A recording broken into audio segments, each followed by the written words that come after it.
Hello guys! Let's go! Mag-assemble tayo ng IKEA high chair. Yan. Yan yung fully assembled na siya. So, first step, tanggalin mo natin sa plastic at saka i-arrange.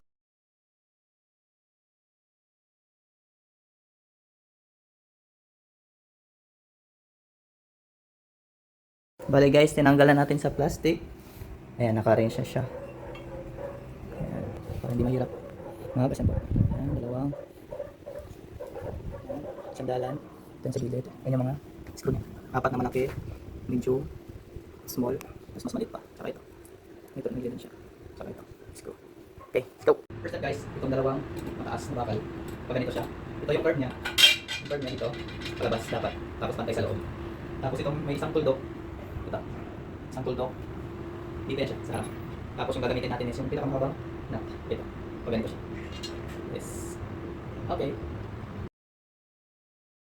So guys, bali nalagay natin sa number 1 na tubulig sa next step is itong pael. Sa loob ko siya lalagay. Correct pa. Like this. Tapos yung gagamitin natin tamang is yung second na malaki. Yan.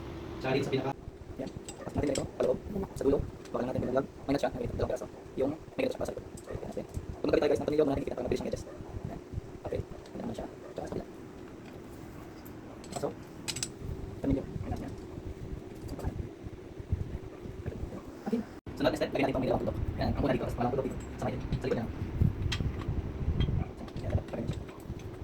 Tapos, itong pinakamalaki, panilyo. May ganun. Yung pinag. Check natin. Okay. Okay. Okay. Manikitan. Okay, step. Kita mas kabila. Sing. Step. Okay. Terus matin yung pinag. Tapos, ito sa butas. Yan. Ano nang ipit. Okay. Siya. Yan. Okay, sa ganito. Nakikita natin. Next step is, itong may tabi. Yan. Dito siya. Yan. Yan. Pagkitin natin yung malaking. Pagkitin. Yan. Pagkitin. Like that is. Bukas. Yan. Kita natin.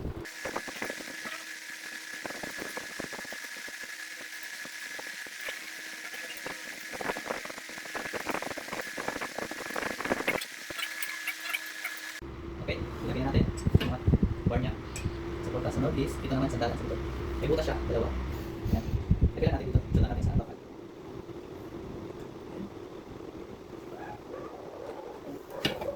Sakto lang natin sa butas dito. Check natin. Kaya na siya. Para kita na butas. Ayan tayo yung butas. Babal natin ito na.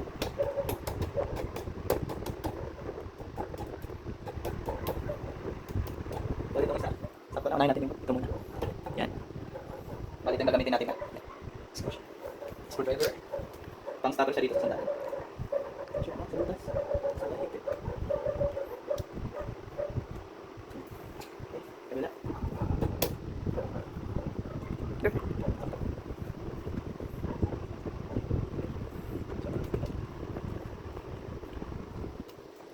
Okay. Yan. Tsura niya. Okay, next step natin guys, sa ilalim. Dapat itong plastic na cover siya sa taas siya. Kasi dito, ito lang ilalim. Kabilaan sa ilalim. Lagyan natin ang dito. Kabilaan 1, 2. May butas yan. Tapos sa likod niya, 3, 4. Bali yung dito, yung malaking nut, kasi yung pinakamaliit dito sa likod. Dito yung sa harap. Yan. Tapos sa likod itong yan. Okay, lagyan natin.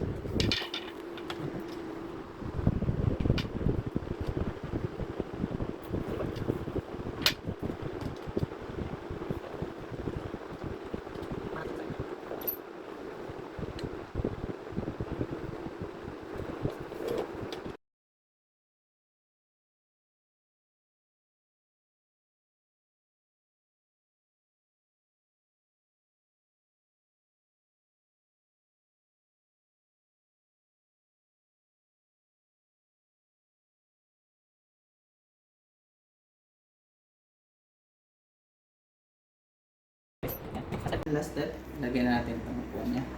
First step is ganyan, sagad lang sa harap. Yan. Tapos dito sa likod, click-click lang itong toto. Ipupush natin pa. Antay.